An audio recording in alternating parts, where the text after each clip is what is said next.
All right, let's talk about a book that you have almost definitely heard of and one that's caused a lot of arguments over the years. We're diving into Robert Kiyosaki's Rich Dad, Poor Dad.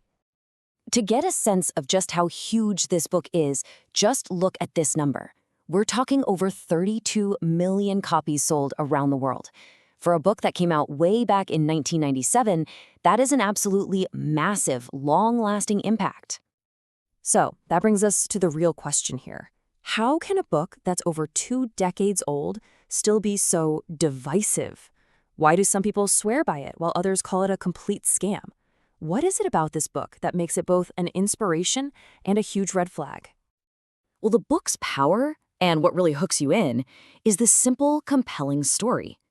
Kiyosaki basically says he learned everything about money from two different father figures in his life, and they had completely opposite ideas about how money works. And this right here, this boils the entire book down to its core. You've got poor dad giving the advice we've all heard a million times: get a safe job. But then rich dad comes in and flips the script completely, saying, no, you don't work for a company, you own the company. It's a radical shift in thinking. So the big problem this book claims it can solve is something Kiyosaki famously named the rat race. You know the feeling, that endless hamster wheel of getting a paycheck, paying your bills, and having nothing left, which means you're stuck working for money instead of making your money work for you. And here's what that cycle looks like. You know the drill, right? You get the job, you earn the salary, and poof, it's gone. To taxes, to bills, there's nothing left to invest, so you're right back where you started, running on that wheel. For so many people, seeing it laid out this clearly was a huge aha moment. They finally realized, hey, that's me. I'm in that trap. Okay, so that's the problem. What about the solution? What were these big ideas that made millions of people feel like, for the first time ever, their eyes were truly open to how money works? Well, it starts with getting rid of all the complicated jargon. First up, an asset. He just says an asset is anything that puts money in your pocket. That's it. Simple. And a liability? You guessed it. It's the exact opposite. Anything that takes money out of your pocket. The whole philosophy is just about the direction the cash is flowing. It's not about complex accounting. It's about common sense. Now, this simple logic leads to what is probably the most famous and most controversial idea in the entire book.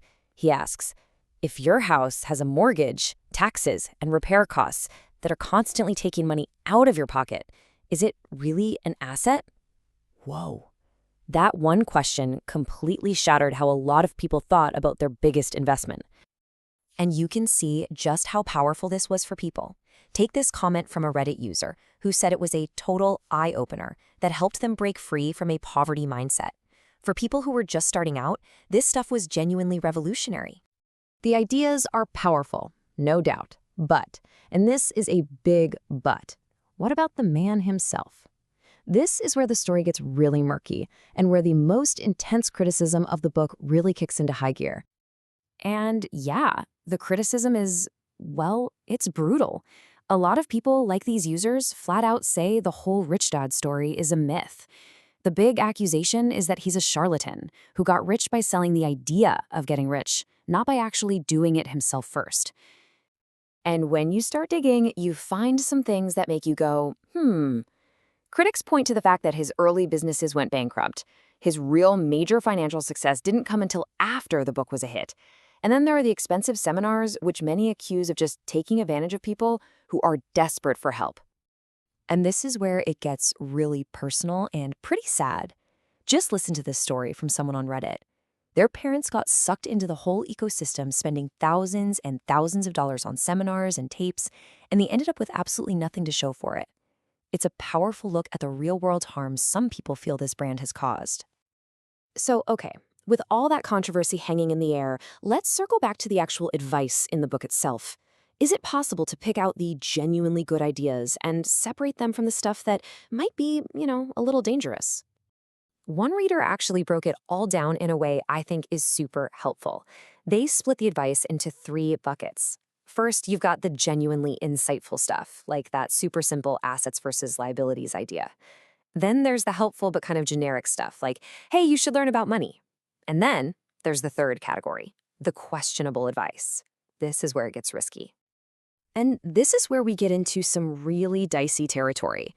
Kiyosaki gets a lot of heat for telling people to avoid safer, proven strategies like simple index funds. Instead, he promotes really high-risk ventures and complicated tax schemes that, frankly, could get you in serious trouble if you don't know exactly what you're doing. The problem is, the average reader doesn't have the legal team or the capital to pull this stuff off safely. And this isn't just a theoretical danger. I mean, look at this comment from someone who says they followed his specific advice and it backfired. Big time. They say it ruined them and they ended up losing a bunch of money. It's a really stark reminder that a mindset shift is one thing, but a specific financial strategy is something else entirely. So, let's try to put this all together. After looking at the good, the bad, and the pretty questionable, what is the final call? Is this book a useful tool, or is it a dangerous trap? Well, let's just lay it all out. In the good column, you've got a really powerful mindset shift that's packaged in simple, easy-to-understand ideas. It gets people excited to learn about money. But then you weigh that against the other side of the scale, the author's credibility issues, the fact that a lot of the advice is pretty generic, and some really risky, vague strategies that could lead you down a bad path. I think ultimately, its legacy is just complicated.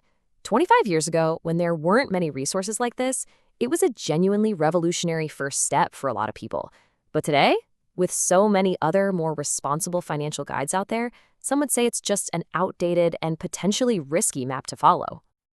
And that leaves us with a much bigger, more important question that goes way beyond this one book. This whole debate really forces you to step back and think critically. In a world that is jam-packed with financial gurus all telling you they have the secret, how do you figure out who to trust with your money? How do you know who's really trying to help you and who's just trying to help themselves?